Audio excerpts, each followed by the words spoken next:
canımlar, geçenki epizodda dedim ki preposition ya da edat onlar ne? En önemli edatları onlar da dedim, anlamı da dedim. Hatta dedim ki edatlar ya da preposition 8 tane kategoride yer alır. Onlar da hepsi dedim. Cümle de dedim, kelimeler de dedim. Çok güzel ve net ve çok şık bir epizod oldu. İzlediniz mi? Emin misin?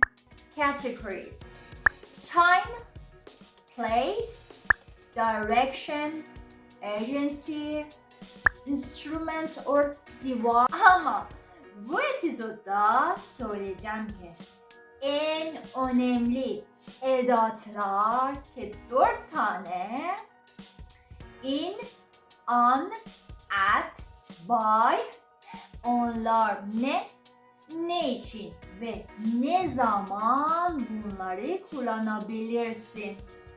Çok önemli. Allah şahit. Çok önemli.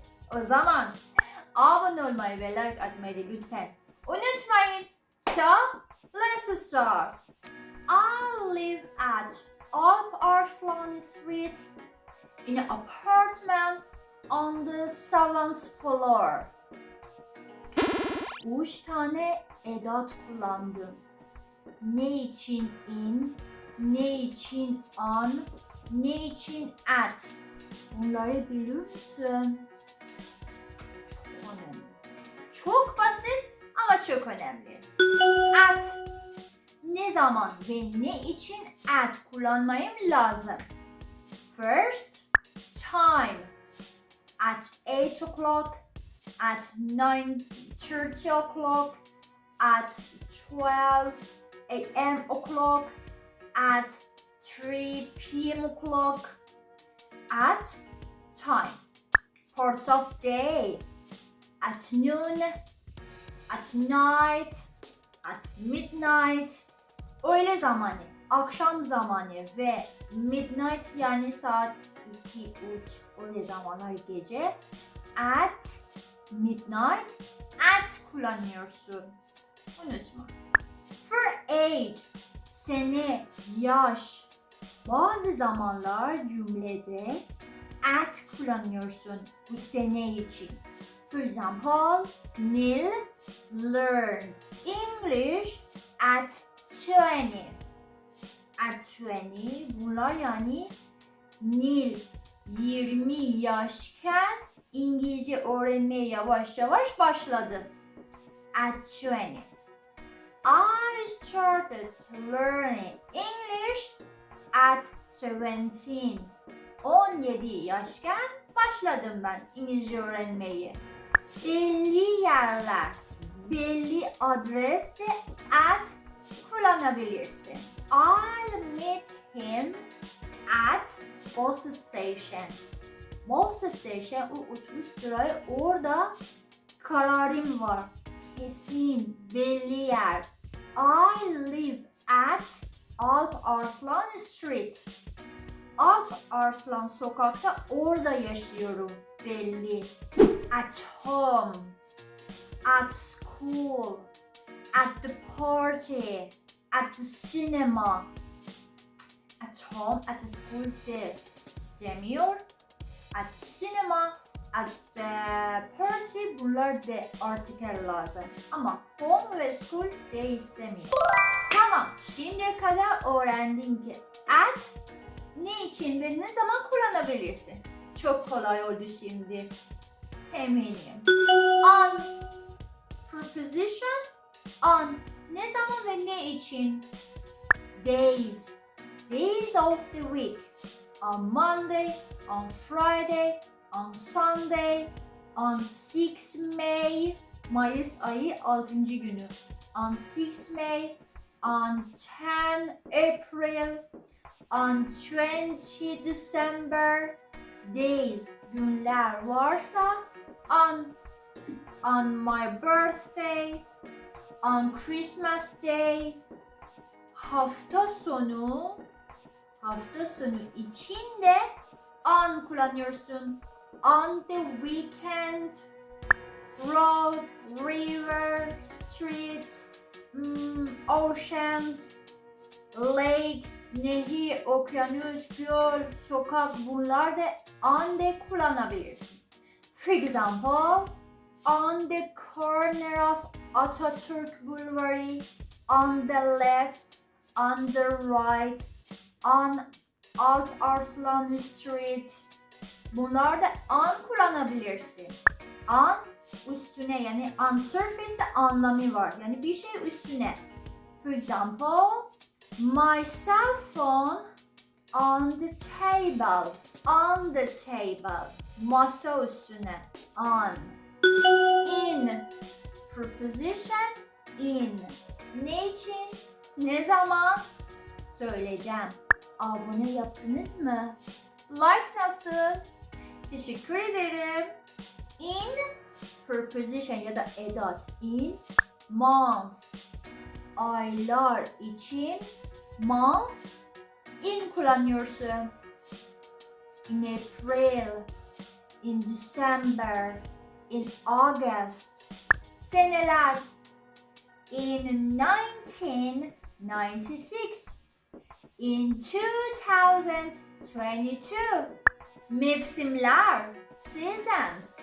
Spring, summer, autumn, winter. In spring, in summer, in fall or in autumn, in winter, in three part of days, onlar da in lazım. For example, in the morning, in the afternoon, and in the evening. In city or country, şehirler ya da ülkelerde preposition edat in lazım. For example, in Turkey, in Ankara, in London, in Moscow. In içinde de anlamı var. İçinde, inside. For example, I don't have any candies in my pocket. Yani cebimde hiçbir şeker kalmadı. There is nothing left in my mug. Mug bardak. Yani su ya da çay vardı. İçtim bitti. Nothing left in my mug. Inside of group. Bir takım ve eğer orada çalışıyorsun, bir şey yapıyorsun ama grup, takım gibi inside in de kullanabilirsin. For example, he works in artist group. And en önemli edat, preposition, last one, by. By yer için, yani place için, anlamı yani yanında. I live by the park. Yani evim burada, park da burada, biz yanındayız. I live, burada yaşıyorum. I live by the park. She stood by the window. O kız pencere yanında kaldı, bekliyor. By the window. That box by the door. O kutu kapı yanında. By the door. Çarpı için de by de kullanabilirsin. For example, a room 15 by 15 meters. Yani bu oda 15 çarpı 15 metrekare. By plus communication, yani iletişim için de by kullanıyorsun. For example, by fax, by email, by telephone, by cell phone. She spoke to her by telephone. By plus transport, ulaşım. For example, I go to park by walk. I go to park by car. By. By plus pronoun. For example, by myself, kendimle. By herself. By themselves. By himself. I enjoy reading by myself. Neil study by herself. Zaman için time de by de kullanabilirsin. For example, by the end of the year. Yani o zamanki sene bitiyor ya. By the end of the year. Aferin sana canımlar. Çok güzel. In, on, at, by. Çok önemli edatlar. Çok ama çok basit. Biraz küçük pratik lazım. Lütfen evde yazın. Yazın. Ezberlemek lazım. Kullanmayı lazım. Bir paragraf yazın. Burada yaşıyorum. Bu saatte kalkıyorum. Bu saatte ders çalışıyorum. Bu zaman bunu yapıyorum. Bunu yapmıyorum. Benim doğum günüm hangi gün? O kadar güzel şeyler yazabilirim ki. Edatlar İngilizce'de Türkçe gibi çok önemli. İnşallah ki öğrendin ve kullanacaksın. Sonraki epizodda söyleyeceğim ki 12 most common prepositions in English, yani 12 tane ki çok normal onları kullanabilirsin ve kelimeler aynı, anlamı da aynı ama cümlede biraz zor kullanmayı ki hangisi doğru onları söyleyeceğim. Unutmayın, sonraki epizodda çok güzel ve çok şık oldu. Kolay gelsin canımlar. Abone olmayı ve like atmayı da lütfen unutmayın. Have a good day. Hoşça kalın canımlar.